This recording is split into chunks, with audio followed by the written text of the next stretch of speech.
Hindi audio Bible में आपका स्वागत है। मत्ती रचित सुसमाचार अध्याय 24। मंदिर के विनाश की भविष्यवाणी।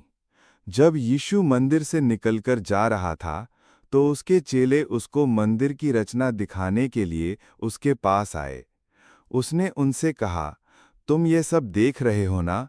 मैं तुमसे सच कहता हूँ, यहाँ पत्थर पर पत्थर भी न छूटेगा जो ढाया न जाएगा। संकट और क्लेश। जब वो जैतून पहाड़ पर बैठा था, तो चेलों ने एकांत में उसके पास आकर कहा, हमें बता कि ये बातें कब होंगी? तेरे आने का और जगत के अंत का क्या चिन्ह होगा?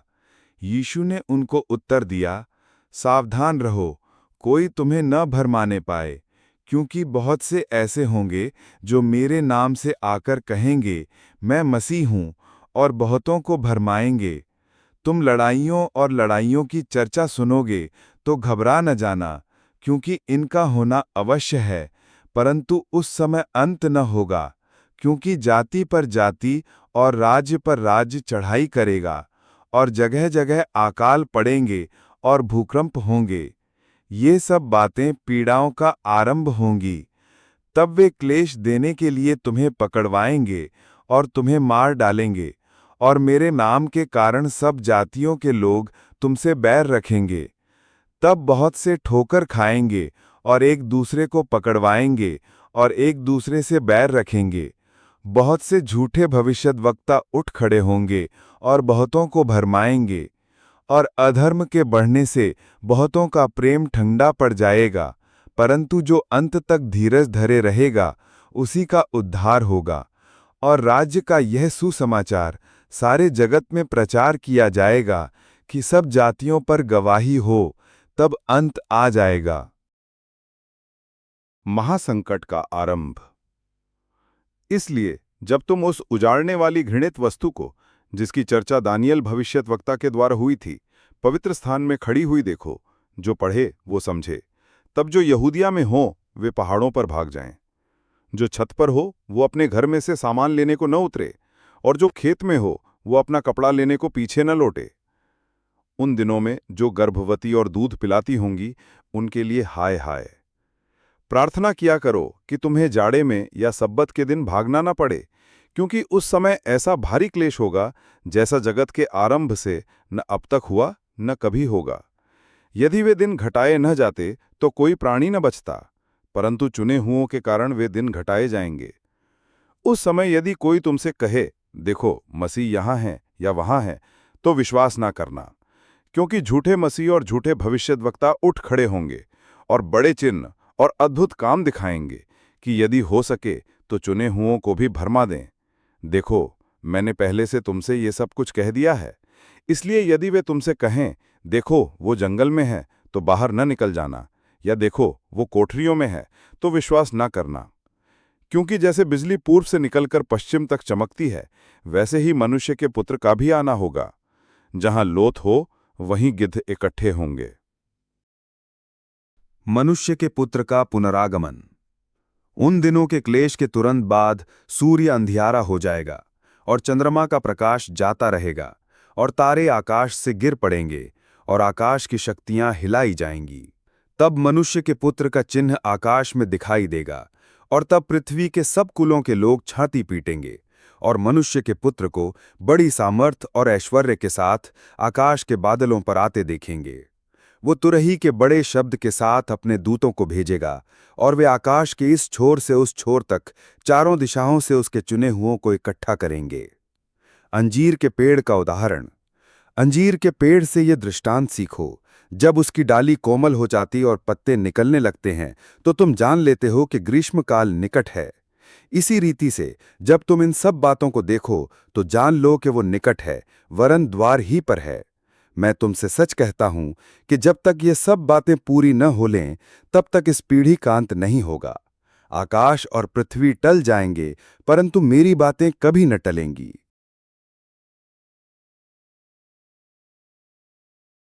जागते रहो। उस दिन और उस घड़ी के विषय में कोई नहीं जानता, न स्वर्ग के दूत और न पुत्र, परंतु केवल पिता। जैसे नूह के दिन थे वैसा ही मनुष्य के पुत्र का आना भी होगा। क्योंकि जैसे जल प्रलय से पहले के दिनों में जिस दिन तक कि नूह जहाज पर ना चढ़ा उस दिन तक लोग खाते पीते थे और उनमें विवाह होते थे, और जब तक जल प्रलय आकर उन सबको बहा न ले गया तब तक उनको कुछ भी मालूम न पड़ा, वैसा ही मनुष्य के पुत्र का आना भी होगा। उस समय 2 जन खेत में होंगे, एक ले लिया जाएगा और दूसरा छोड़ दिया जाएगा। 2 स्त्रियां चक्की पीसती रहेंगी, एक ले ली जाएगी और दूसरी छोड़ दी जाएगी। इसलिए जागते रहो, क्योंकि तुम नहीं जानते कि तुम्हारा प्रभु किस दिन आएगा। परंतु ये जान लो कि यदि घर का स्वामी जानता होता कि चोर किस पहर आएगा तो जागता रहता और अपने घर में सेंध लगने ना देता। इसलिए तुम भी तैयार रहो, क्योंकि जिस घड़ी के विषय में तुम सोचते भी नहीं हो उसी घड़ी मनुष्य का पुत्र आ जाएगा। विश्वासयोग्य दास और दुष्ट दास। अतः वह विश्वासयोग्य और बुद्धिमान दास कौन है जिसे स्वामी ने अपने नौकर चाकरों पर सरदार ठहराया कि समय पर उन्हें भोजन दें। धन्य है वह दास जिसे उसका स्वामी आकर ऐसा ही करते पाए। मैं तुमसे सच कहता हूं, वह उसे अपनी सारी संपत्ति पर अधिकारी ठहराएगा। परंतु यदि वह दुष्ट दास सोचने लगे कि मेरे स्वामी के आने में देर है और अपने साथी दासों को पीटने लगे और पियकड़ों के साथ खाए पिए, तो उस दास का स्वामी ऐसे दिन आएगा जब वह उसकी बाट न जोता हो और ऐसी घड़ी जिसे वह ना जानता हो, तब वह उसे भारी ताड़ना देगा और उसका भाग कपटियों के साथ ठहराएगा। वहां रोना और दांत पीसना होगा। अध्याय 25। 10 कुंवारियों का दृष्टांत। तब स्वर्ग का राज्य उन 10 कुंवारियों के समान होगा जो अपनी मशालें लेकर दूल्हे से भेंट करने को निकली। उनमें 5 मूर्ख और 5 समझदार थीं। मूर्खों ने अपनी मशालें तो लीं, परंतु अपने साथ तेल नहीं लिया, परंतु समझदारों ने अपने मशालों के साथ अपनी कुपियों में तेल भी भर लिया। जब दूल्हे के आने में देर हुई तो वे सब ऊँघने लगीं और सो गईं। आधी रात को धूम मची, देखो दूल्हा आ रहा है, उससे भेंट करने के लिए चलो। तब वे सब कुंवारियां उठकर अपनी मशालें ठीक करने लगीं। और मूर्खों ने समझदारों से कहा, अपने तेल में से कुछ हमें भी दो, क्योंकि हमारी मशालें बुझी जा रही हैं। परंतु समझदारों ने उत्तर दिया, कदाचित यह हमारे और तुम्हारे लिए पूरा ना हो। भला तो यह है कि तुम बेचने वालों के पास जाकर अपने लिए मोल ले लो। जब वे मोल लेने को गईं तो दूल्हा आ पहुंचा, और जो तैयार थीं वे उसके साथ विवाह के घर में चली गईं और द्वार बंद किया गया। इसके बाद वे दूसरी कुंवारियां भी आकर कहने लगीं, हे स्वामी, हमारे लिए द्वार खोल दे। उसने उत्तर दिया, मैं तुमसे सच कहता हूं, मैं तुम्हें नहीं जानता। तोड़ों का दृष्टांत।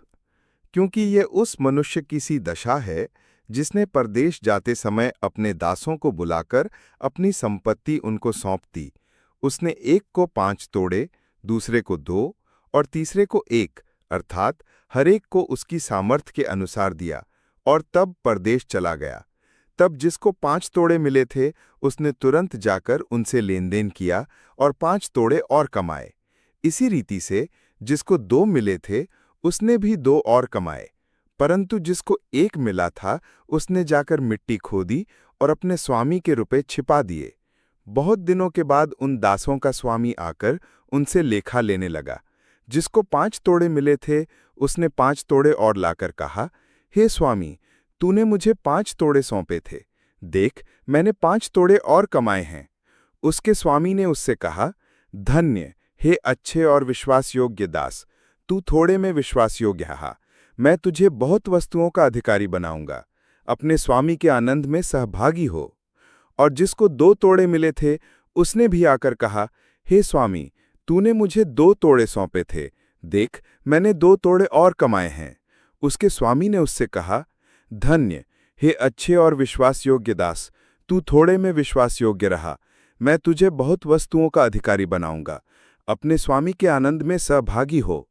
तब जिसको 1 तोड़ा मिला था उसने आकर कहा, हे स्वामी, मैं तुझे जानता था कि तू कठोर मनुष्य है। तू जहाँ कहीं नहीं बोता वहाँ काटता है, और जहाँ नहीं छींटता वहाँ से बटोरता है। इसलिए मैं डर गया और जाकर तेरा तोड़ा मिट्टी में छिपा दिया। देख, जो तेरा है वो यह है। उसके स्वामी ने उसे उत्तर दिया, हे दुष्ट और आलसी दास, जब तू ये जानता था कि जहाँ मैंने नहीं बोया वहाँ से काटता हूँ और जहाँ नहीं छींटा वहाँ से बटोरता हूँ, तो तुझे चाहिए था कि मेरा रुपया सर्राफों को दे देता, तब मैं आकर अपना धन ब्याज समेत ले लेता। इसलिए वो तोड़ा उससे ले लो, और जिसके पास 10 तोड़े हैं उसको दे दो, क्योंकि जिस किसी के पास है उसे और दिया जाएगा और उसके पास बहुत हो जाएगा, परंतु जिसके पास नहीं है उससे वो भी जो उसके पास है ले लिया जाएगा। और इस निकम्मे दास को बाहर के अंधेरे में डाल दो, जहां रोना और दांत पीसना होगा। न्याय का दिन, जब मनुष्य का पुत्र अपनी महिमा में आएगा और सब स्वर्गदूत उसके साथ आएंगे, तो वो अपनी महिमा के सिंहासन पर विराजमान होगा और सब जातियां उसके सामने इकट्ठा की जाएंगी। और जैसे चरवाहा भेड़ों को बकरियों से अलग कर देता है, वैसे ही वो उन्हें एक दूसरे से अलग करेगा। वो भेड़ों को अपनी दाहिनी ओर और बकरियों को बाईं ओर खड़ा करेगा। तब राजा अपनी दाहिनी ओर वालों से कहेगा, हे मेरे पिता के धन्य लोगों, आओ, उस राज्य के अधिकारी हो जाओ जो जगत के आदि से तुम्हारे लिए तैयार किया गया है।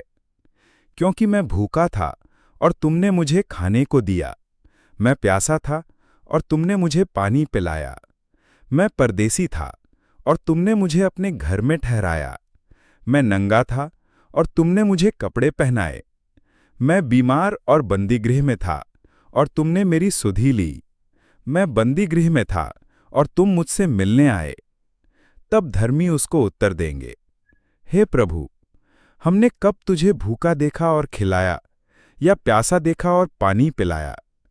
हमने कब तुझे परदेसी देखा और अपने घर में ठहराया, या नंगा देखा और कपड़े पहनाए?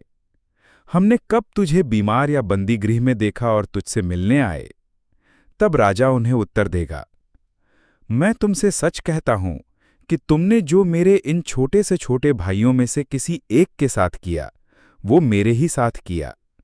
तब वो बाईं ओर वालों से कहेगा, हे शापित लोगों, मेरे सामने से उस अनंत आग में चले जाओ जो शैतान और उसके दूतों के लिए तैयार की गई है। क्योंकि मैं भूखा था और तुमने मुझे खाने को नहीं दिया, मैं प्यासा था और तुमने मुझे पानी नहीं पिलाया, मैं परदेसी था और तुमने मुझे अपने घर में नहीं ठहराया, मैं नंगा था और तुमने मुझे कपड़े नहीं पहनाए, मैं बीमार और बंदीगृह में था और तुमने मेरी सुधि न ली। तब वे उत्तर देंगे, हे प्रभु, हमने तुझे कब भूखा या प्यासा या परदेसी या नंगा या बीमार या बंदीगृह में देखा और तेरी सेवा टहल न की? तब वो उन्हें उत्तर देगा, मैं तुमसे सच कहता हूं कि तुमने जो इन छोटे से छोटों में से किसी एक के साथ नहीं किया, वो मेरे साथ भी नहीं किया। और ये अनंत दंड भोगेंगे, परंतु धर्मी अनंत जीवन में प्रवेश करेंगे। अध्याय 26। यीशु के विरुद्ध षड्यंत्र। जब यीशु ये सब बातें कह चुका तो अपने चेलों से कहने लगा, तुम जानते हो कि 2 दिन के बाद फसह का पर्व है और मनुष्य का पुत्र क्रूस पर चढ़ाए जाने के लिए पकड़वाया जाएगा। तब प्रधान याजक और प्रजा के पुरनिये कायफा नामक महायाजक के आंगन में इकट्ठा हुए और आपस में विचार करने लगे कि यीशु को छल से पकड़कर मार डालें। परंतु वे कहते थे, पर्व के समय नहीं, कहीं ऐसा ना हो कि लोगों में बलवा मच जाए। बैतनिया हमें यीशु का अभ्यंजन।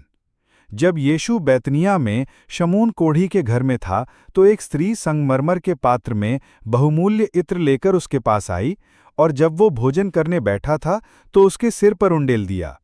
ये देखकर उसके चेले रिसियाए और कहने लगे, इसका क्यों सत्यानाश किया गया? इसे तो अच्छे दाम पर बेचकर कंगालों को बांटा जा सकता था। ये जानकर यीशु ने उनसे कहा, स्त्री को क्यों सताते हो? उसने मेरे साथ भलाई की है। कंगाल तो तुम्हारे साथ सदा रहते हैं, परंतु मैं तुम्हारे साथ सदैव न रहूंगा। उसने मेरी देह पर जो ये इत्र उंडेला है, वो मेरे गाढ़े जाने के लिए किया है। मैं तुमसे सच कहता हूं कि सारे जगत में जहां कहीं ये सुसमाचार प्रचार किया जाएगा, वहां उसके इस काम का वर्णन भी उसके स्मरण में किया जाएगा। यहूदा इस्करियोती का विश्वासघात। तब यहूदा इस्करियोती ने, जो 12 चेलों में से एक था, प्रधान याजकों के पास जाकर कहा, यदि मैं उसे तुम्हारे हाथ पकड़वा दूं तो मुझे क्या दोगे? उन्होंने उसे 30 चांदी के सिक्के तौलकर दे दिए, और वो उसी समय से उसे पकड़वाने का अवसर ढूंढने लगा। चेलों के साथ फसह का अंतिम भोज। अख़मीरी रोटी के पर्व के पहले दिन चेले यीशु के पास आकर पूछने लगे, तू कहाँ चाहता है कि हम तेरे लिए फसह खाने की तैयारी करें? उसने कहा, नगर में अमुक व्यक्ति के पास जाकर उससे कहो, गुरु कहता है कि मेरा समय निकट है, मैं अपने चेलों के साथ तेरे यहाँ पर्व मनाऊंगा। अतः चेलों ने यीशु की आज्ञा मानी और फसह तैयार किया। जब सांझ हुई तो वह 12 के साथ भोजन करने के लिए बैठा। जब वे खा रहे थे तो उसने कहा, मैं तुमसे सच कहता हूं कि तुम में से एक मुझे पकड़वाएगा।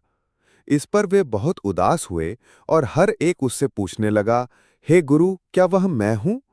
उसने उत्तर दिया, जिसने मेरे साथ थाली में हाथ डाला है वही मुझे पकड़वाएगा।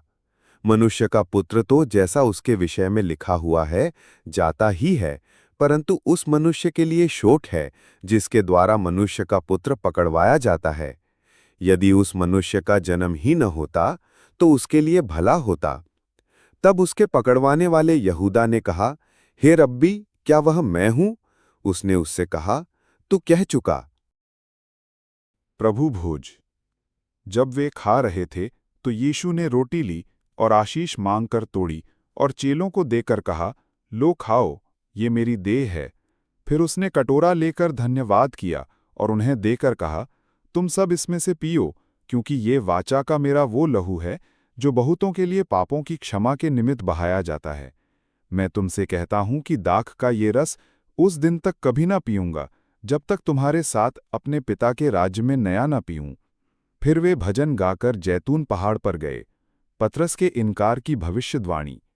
तब यीशु ने उनसे कहा, तुम सब आज ही रात को मेरे विषय में ठोकर खाओगे, क्योंकि लिखा है कि मैं चरवाहे को मारूंगा और झुंड की भेड़ें तितर-बितर हो जाएंगी, परंतु मैं अपने जी उठने के बाद तुमसे पहले गलील को जाऊंगा।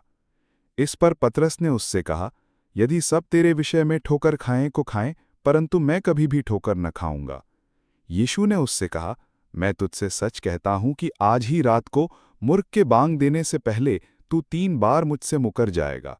पतरस ने उससे कहा, यदि मुझे तेरे साथ मरना भी पड़े तो भी मैं तुझसे कभी न मुकरूंगा। और ऐसा ही सब चेलों ने भी कहा। गतसमनी में प्रार्थना। तब यीशु अपने चेलों के साथ गतसमनी नामक एक स्थान में आया और अपने चेलों से कहने लगा, यहीं बैठे रहना जब तक मैं वहां जाकर प्रार्थना करूं। वो पतरस और जब्दी के दोनों पुत्रों को साथ ले गया और उदास और व्याकुल होने लगा। तब उसने उनसे कहा, मेरा जी बहुत उदास है, यहाँ तक कि मेरा प्राण निकला जा रहा है।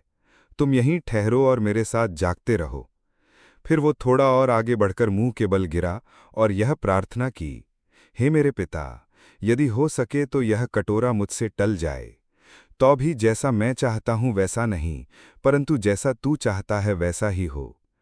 फिर उसने चेलों के पास आकर उन्हें सोते पाया और पतरस से कहा, क्या तुम मेरे साथ एक घड़ी भी न जाग सके?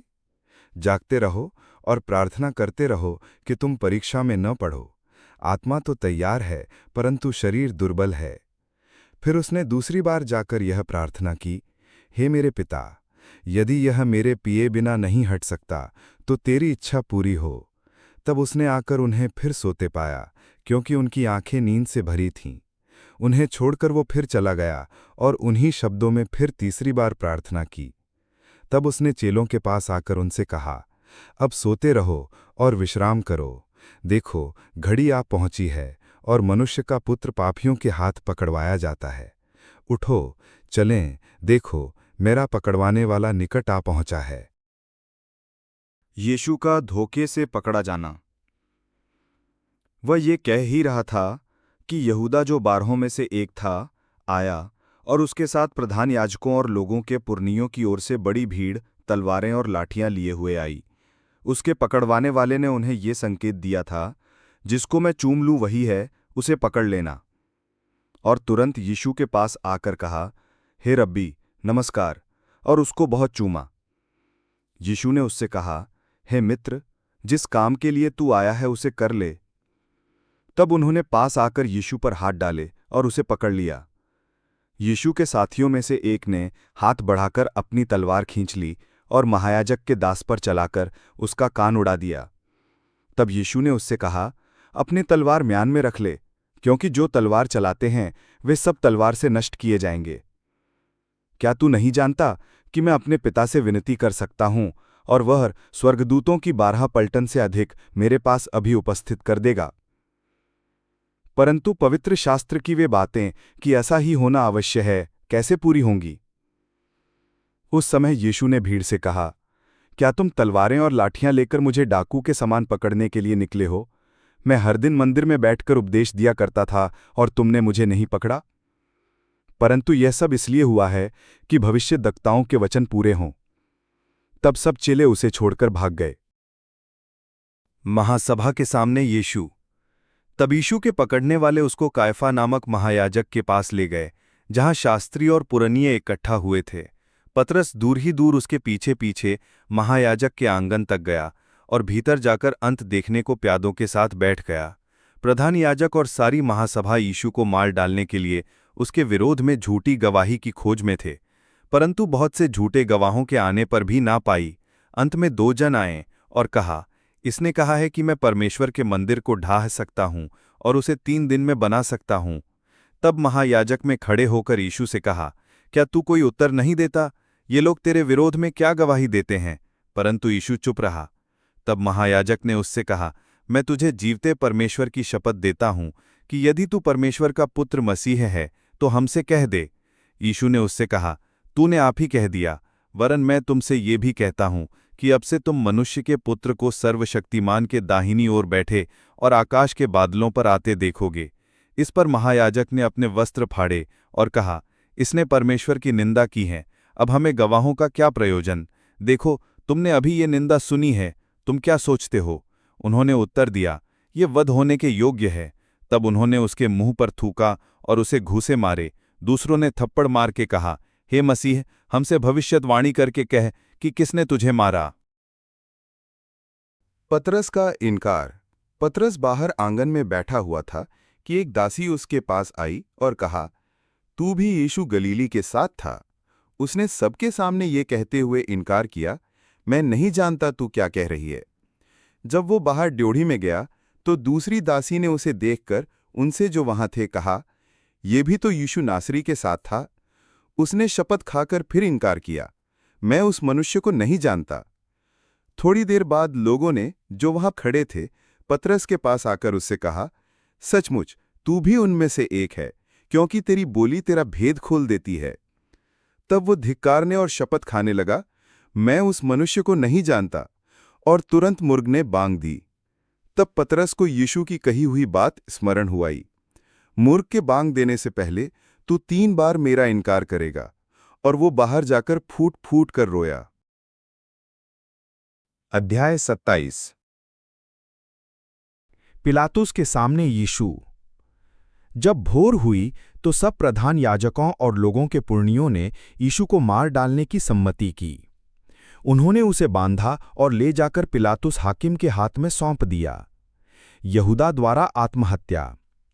जब उसके पकड़वाने वाले यहूदा ने देखा कि वो दोषी ठहराया गया है, तो वो पछताया और वे 30 चांदी के सिक्के प्रधान याजकों और पुरनियों के पास फेर लाया और कहा, मैंने निर्दोष को घात के लिए पकड़वाकर पाप किया है। उन्होंने कहा, हमें क्या, तू ही जान। तब वे उन सिक्कों को मंदिर में फेंक कर चला गया और जाकर अपने आप को फांसी दी। प्रधान याजकों ने उन सिक्कों को लेकर कहा, इन्हें भंडार में रखना उचित नहीं, क्योंकि ये लहू का दाम है। अतः उन्होंने सम्मति करके उन सिक्कों से परदेशियों के गाड़े जाने के लिए कुम्हार का खेत मोल ले लिया। इस कारण वह खेत आज तक लहू का खेत कहलाता है। तब जो वचन यिर्मयाह भविष्यद्वक्ता के द्वारा कहा गया था, वह पूरा हुआ। उन्होंने वे 30 सिक्के अर्थात उस ठहराए हुए मूल्य को, जिसे इज़राइल की संतान में से कितनों ने ठहराया था, ले लिया, और जैसे प्रभु ने मुझे आज आज्ञा दी थी, वैसे ही उन्हें कुम्हार के खेत के मूल्य में दे दिया। पिलातुस के प्रश्न। जब यीशु हाकिम के सामने खड़ा था, तो हाकिम ने उससे पूछा, क्या तू यहूदियों का राजा है? यीशु ने उससे कहा, तू आप ही कह रहा है। जब प्रधान याजक और पुरनिये उस पर दोष लगा रहे थे, तो उसने कुछ उत्तर नहीं दिया। इस पर पिलातुस ने उससे कहा, क्या तू नहीं सुनता कि ये तेरे विरोध में कितनी गवाहियां दे रहे हैं? परंतु उसने उसको एक बात का भी उत्तर नहीं दिया, यहां तक कि हाकिम को बड़ा आश्चर्य हुआ। मृत्युदंड की आज्ञा। हाकिम की ये रीति थी कि उस पर्ज में लोगों के लिए किसी एक बंदी को, जिसे वे चाहते थे, छोड़ देता था। उस समय उनके यहाँ बरब्बा नामक एक माना हुआ बंदी था। अतः जब वे इकट्ठा हुए तो पिलातुस ने उनसे कहा, तुम किसको चाहते हो कि मैं तुम्हारे लिए छोड़ दूं, बरब्बा को या यीशु को, जो मसीह कहलाता है? क्योंकि वह जानता था कि उन्होंने उसे डाह से पकड़वाया है। जब वो न्याय की गद्दी पर बैठा हुआ था तो उसकी पत्नी ने उसे कहला भेजा, तू उस धर्मी के मामले में हाथ न डालना, क्योंकि मैंने आज स्वप्न में उसके कारण बहुत दुख उठाया है। प्रधान याजकों और पुरनियों ने लोगों को उभारा कि वे बरब्बा को मांग लें और यीशु का नाश कराएं। हाकिम ने उनसे पूछा, इन दोनों में से किसको चाहते हो कि मैं तुम्हारे लिए छोड़ दूं? उन्होंने कहा, बरब्बा को। पिलातुस ने उनसे पूछा, फिर यीशु जो मसीह कहलाता है, उसका क्या करूं? सब ने उससे कहा, वह क्रूस पर चढ़ाया जाए। हाकिम ने कहा, क्यों, उसने क्या बुराई की है? परंतु वे और भी चिल्ला चिल्ला कर कहने लगे कि वह क्रूस पर चढ़ाया जाए। जब पिलातुस ने देखा कि कुछ बन नहीं पड़ता परंतु इसके विपरीत हुल्लड़ बढ़ता जाता है, तो उसने पानी लेकर भीड़ के सामने अपने हाथ धोए और कहा, मैं इस धर्मी के लहू से निर्दोष हूं, तुम ही जानो।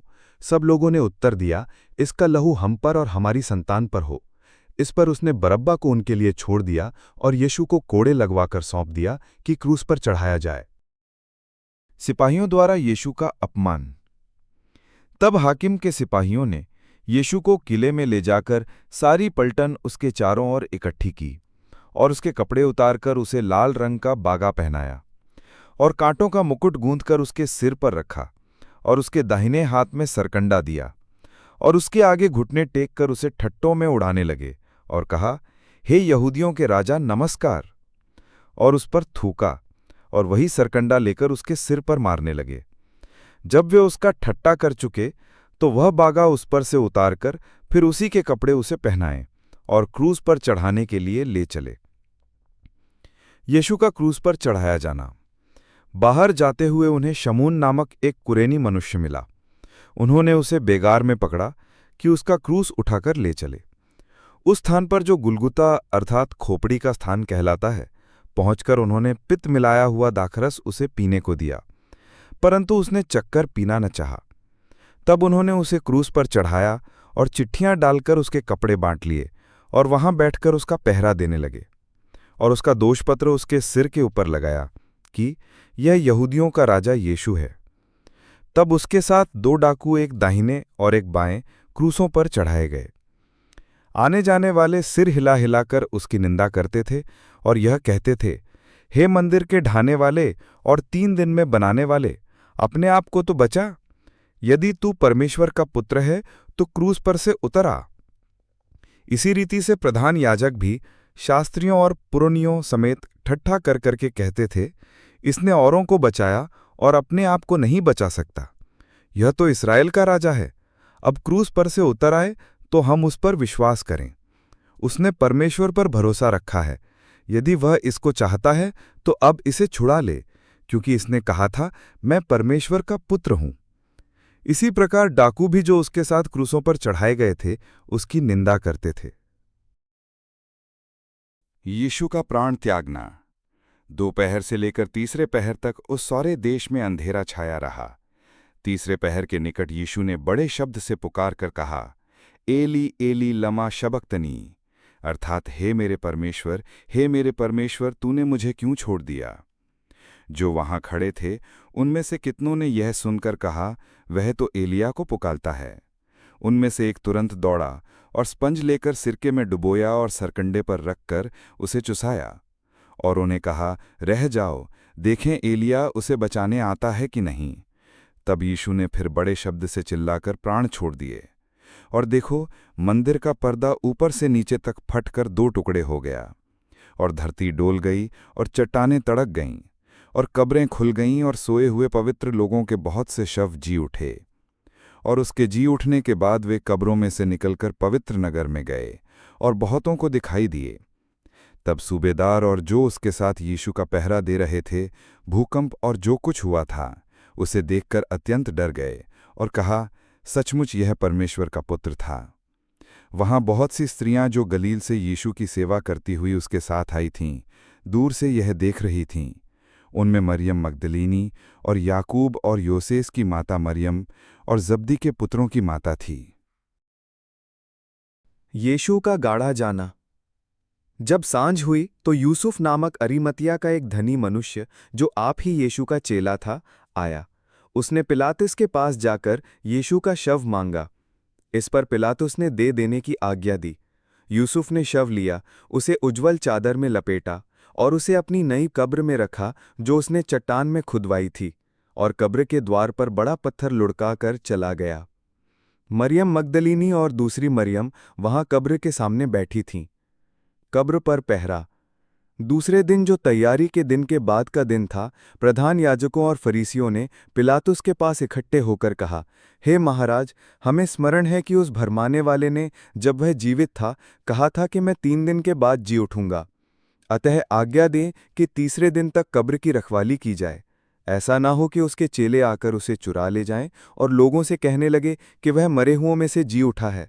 तब पिछला धोखा पहले से भी बुरा होगा। पिलातुस ने उनसे कहा, तुम्हारे पास पहरुए तो हैं, जाओ अपनी समझ के अनुसार रखवाली करो। अतः वह पहरुओं को साथ लेकर गए और पत्थर पर मोहर लगाकर कब्र की रखवाली की। अध्याय 28। यीशु का पुनरुत्थान। सप्त के दिन के बाद सप्ताह के पहले दिन पौ फटते ही मरियम मगदलीनी और दूसरी मरियम कब्र को देखने आईं। और देखो, एक बड़ा भूकंप हुआ, क्योंकि प्रभु का एक दूत स्वर्ग से उतरा और पास आकर उसने पत्थर को लुढ़का दिया और उस पर बैठ गया। उसका रूप बिजली का सा और उसका वस्त्र पाले के समान उज्ज्वल था। उसके भय से पहरुए कांप उठे और मृतक समान हो गए। स्वर्गदूत ने स्त्रियों से कहा, मत डरो, मैं जानता हूं कि तुम यीशु को जो क्रूस पर चढ़ाया गया था ढूंढती हो। वो यहां नहीं है, परंतु अपने वचन के अनुसार जी उठा है। आओ, यह स्थान देखो जहां प्रभु पड़ा था, और शीघ्र जाकर उसके चेलों से कहो कि वो मृतकों में से जी उठा है, और वो तुमसे पहले गलील को जाता है, वहां उसका दर्शन पाओगे। देखो, मैंने तुमसे कह दिया। वे भय और बड़े आनंद के साथ कब्र से शीघ्र लौटकर उसके चेलों को समाचार देने के लिए दौड़ गईं। तब यीशु उन्हें मिला और कहा, सलाम। उन्होंने पास आकर और उसके पांव पकड़कर उसको दंडवत किया। तब यीशु ने उनसे कहा, मत डरो, मेरे भाइयों से जाकर कहो कि गलील को चले जाएं, वहां मुझे देखेंगे। पहरुओं की सूचना। वे जा ही रही थीं कि पहरुओं में से कुछ ने नगर में आकर पूरा हाल प्रधान याजकों से कह सुनाया।